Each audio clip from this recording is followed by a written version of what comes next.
இயக்குனர் ரமேஷ் கண்ணா அவர்களும் இணைப்பில் இணைஞ்சிருக்காரு. அவருடையும் பேசலாம். வணக்கம் சார். அதாவது நம்ம ஒரு 17 நாள் இல்லை ஒரு 15 நாளைக்கு முன்னாடி நம்ம பார்க்கும்பொழுது திரையுலகம் இயக்குனர் இமயத்தை இழந்திருந்தது. இன்னைக்கு பார்த்தா திரைக்கதை மன்னன் அவர்களும் மறைந்திருக்கிறார். ஒரு இயக்குனராக ஒரு நடிகராக இருக்கக்கூடிய உங்களுடைய பார்வையில் தொடர்ச்சியான இந்த மரணங்கள் திரையுலகத்திற்கு ஏற்படுத்தக்கூடிய இழப்பு என்னவா இருக்கு?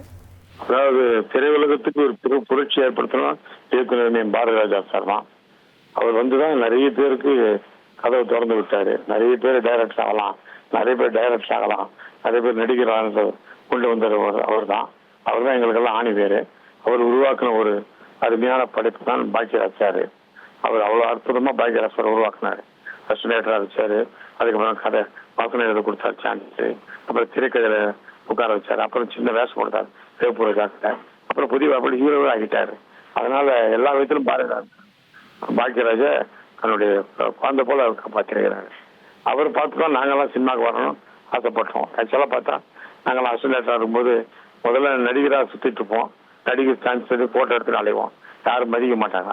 அப்புறம் தான் பார்த்தா பாக்கியராஜ் சார் வந்து அசிஸ்டன்ட் ஆகி அப்படியே நடிகராகி ஹீரோ ஆயிட்டாரு, டைரக்டர் ஆயிட்டாரு. அப்படி எங்களுக்குலாம் ஒரு இன்ஸ்பிரேஷன்.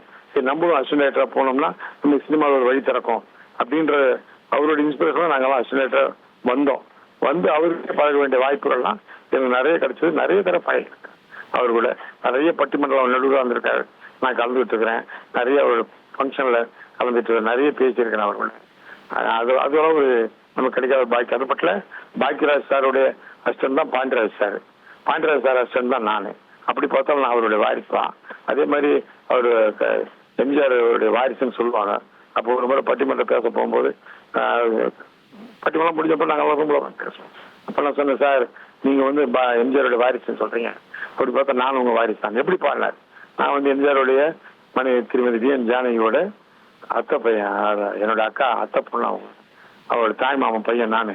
வி என் ஜானகி பையனுக்கு தான் என் தங்கையை கொடுத்துருக்கிறேன். அப்படி பார்த்தா எம்ஜிஆருடைய வாரிசு. இப்படி பார்த்தாலும் உங்களுடைய வாரிசு. நம்ம அப்படி நீங்களும் எனக்கு சொந்தக்கார அப்படின்னு சொல்லி திருப்பேன். அவரு சந்தோஷமா பேசி மகிழ்ச்சியா பழகிக்குவாரு. அதே மாதிரி எல்லா விஷயத்தையும் கவனிப்பாரு அவரு. நான் ஒரு பேட்டி ஒண்ணு கொடுத்துருந்தேன். அப்போ ஒருத்தர் கேட்டிருந்தேன், என்ன நீங்க டைரக்ஷன் பண்றத பின் வாங்கிட்டீங்களா அப்படின்னு.